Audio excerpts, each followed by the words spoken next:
All right, come on up, Sassafras.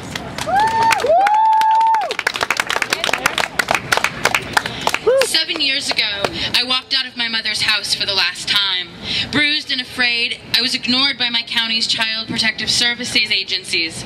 My court-appointed victims advocate told me that I wasn't really gay and that I was choosing to destroy my family. On the other side, my high school told me they'd never had to deal with a kid like me before. I wish I could say that I'm alone in this experience, but as the editor of an anthology bringing together the voices of current and former homeless LGBTQ youth, I know my experience is anything but out of the ordinary. When I first heard about the horrific murder of Lawrence King, beyond my immediate shock at the gruesome details of his passing, this thing that struck out to me most was one detail that so many people seem to overlook. Bordered on all sides by paragraphs of ruminations on his killer's motives and the culture of bullying within American high schools, was sandwiched a small sentence about how Lawrence King spent the last few months of his all-too-short life living in a foster home for abused and neglected children. As I read that first article and the dozens and dozens and dozens of articles that have come after that, I prayed I would see people making the connection between this senseless and tragic murder and the epidemic of queer youth homelessness.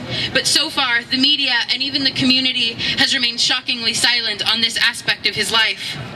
Lawrence, like me, and so many other people, are among the estimated 40% of homeless youth in the United States who are LGBTQ identified. His death has unexpectedly become a rallying point for students and activists demanding national attention to the threat of violence queer youth face every single day in American schools.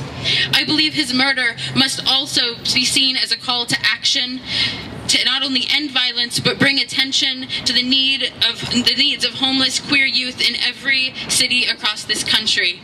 The LGBTQ community has made incredible progress in recent years in terms of civil rights. And when it comes to youth on a local level, as we know, there are phenomenal groups, shelters, resource centers providing food, support, and shelter. Many of those that are based in New York are here tonight. These groups and others like them in cities across the country do the best they can with limited staff and even more limited resources. However, on a national level, the system has continued to systematically fail us. The time has come to the needs of queer youth to become a community priority. Today, we are here to remember the life of Lawrence King. While I have stood on this stage, countless of other queer youth have been kicked out of their homes. We must never let community leaders forget the work that remains to be done for those who are still living.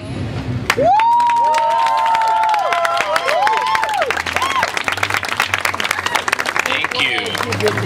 Thank you, Sassafras.